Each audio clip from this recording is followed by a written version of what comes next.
do you think how much it'll help for Costa Rica to actually say, yes, we are going to go through with marriage equality, and everybody who comes here is able to get married regardless of their gender or identity? How much do you think it'll help the economy of Costa Rica in that sense?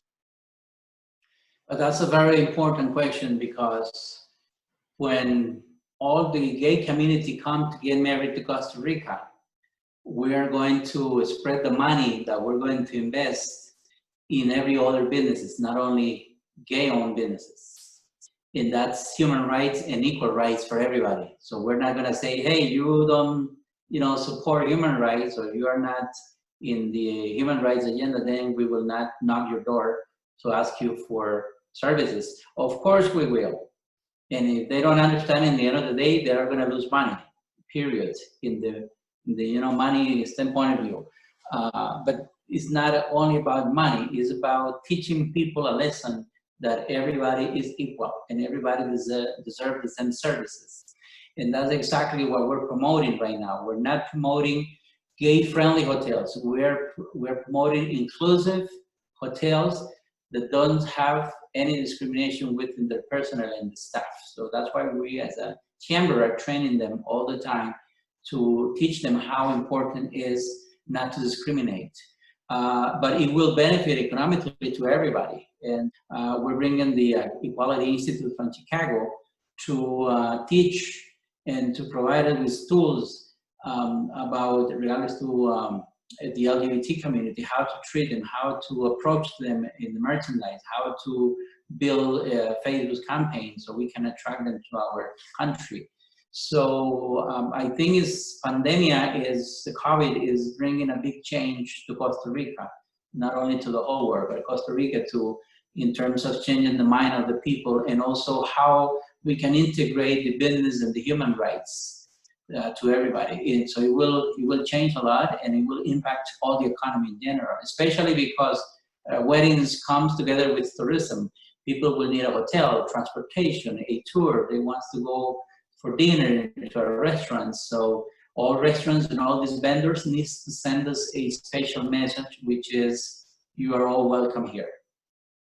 That's great. If you can get the entire country to be behind this message, it'll make a very powerful statement, especially coming from Central America, coming from the Latino community.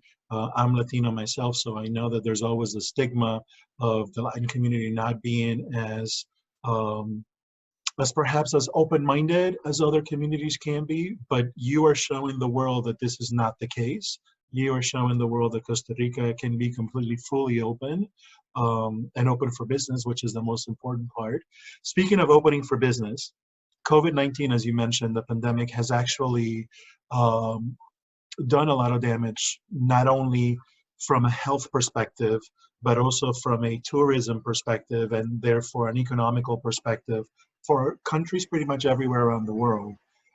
Tell us a little bit about what Costa Rica has been through because of the pandemic, and what are some of the things that you're looking to do past the pandemic? And yeah, thank you for that opportunity to talk about how well Costa Rica is managing the COVID-19.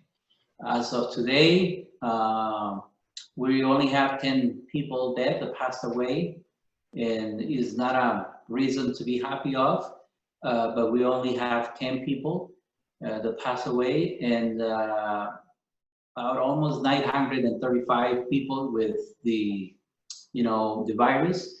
Out of those 935, we have 400, almost 500 people that already cured themselves in home. They didn't need any attention in the hospital. And we have in the CUI, in the hospital, probably around 20 people only that are in emergency for being attended to this.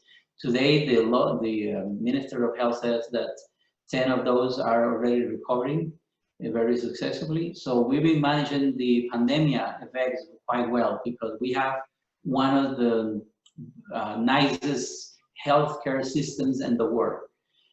In Costa Rica, you don't pay for healthcare, it's free. I mean, if you come from another country and you have an emergency, you go to the hospital, and they don't charge you. They just attend you, whatever it needs to be done, they take care of you. So because of those kind of things that we're doing right now as a country is potentially Costa Rica becoming one of the first countries in the world that the people want to visit. Not only because the management of the COVID-19, but also because the people, the nature we concentrate. We have the 0.05% of the diversity in the world. Right now in Costa Rica, we have pure, beautiful, clean water that you can drink from the tap without any problem. And that's something that is really generous from the country to do. Also, food is great, and the government laws is great. The politics are great. So we have a very good destination to be pointed in your bucket list for next year, for sure. Well, it's definitely on my bucket list. I've been meaning to go to Costa Rica for the last couple of years, and for some reason or another, we just have not been able to get all those schedules together. But it's definitely on my to-do list. So for those of us who have not yet had a chance to visit Costa Rica, tell us a little bit about what it would be like if we were to travel there. Let's say, we just arrived, and what happens? Okay, well, the first point of arrival, it will be San Jose downtown. The town of San Jose is really nice little town. We don't have big high rises like all the big cities in LA or Florida or New York, but it's a nice, cool, clean town, and we have bars and restaurants in the gay area where everybody can visit. So basically, we recommend to stay minimum 2 nights to enjoy of San Jose, and also some highlights around San Jose, which is 3 volcanoes, or rainforest national parks, some cloud forests that are around as well, the waterfall gardens that are beautiful, and we have a lot of flowers gardens and orchids gardens within the area of San Jose that are beautiful to go and see and explore. Gastronomy is also amazing in downtown San Jose. The hotels are nice and clean and very good service. And from there, then you have to immerse into the rainforest and go to the area of La Fortuna, which is located in the base of the Arenal volcano, which is just like this. And in the past, we used to have lava coming out of the top. It's still active, but it's kind of dormant. But in the base of that volcano, you can enjoy hot springs, you can do zip lining, you can do rafting tours, wow. And it's an amazing experience for 2-3 nights to stay at the La Fortuna area. And then if you want to enjoy the rainforest next to the beach area, then we will suggest you to go to Guanacaste in the North Pacific or Central Pacific or even South Pacific. And if you want to be more in the jungle, then you need to visit the Caribbean side to go to the Tortuguero Canales, and then the south of the Caribbean, Puerto Viejo, and Gandoca, Manzanillo area, which is a very beautiful little piece of the earth right there. And everything within hours. I mean, Costa Rica, everything is within 3 hours from any point you want to drive from. That's awesome. It sounds beautiful. I can't wait to be able to do that. Can you tell us a little bit about what you think once we go past, this whole COVID situation, this whole pandemic, what do you think the future of tourism is going to look like? Well, that's a tough question because nobody knows, right? But what I can say is that it's going to be really totally different.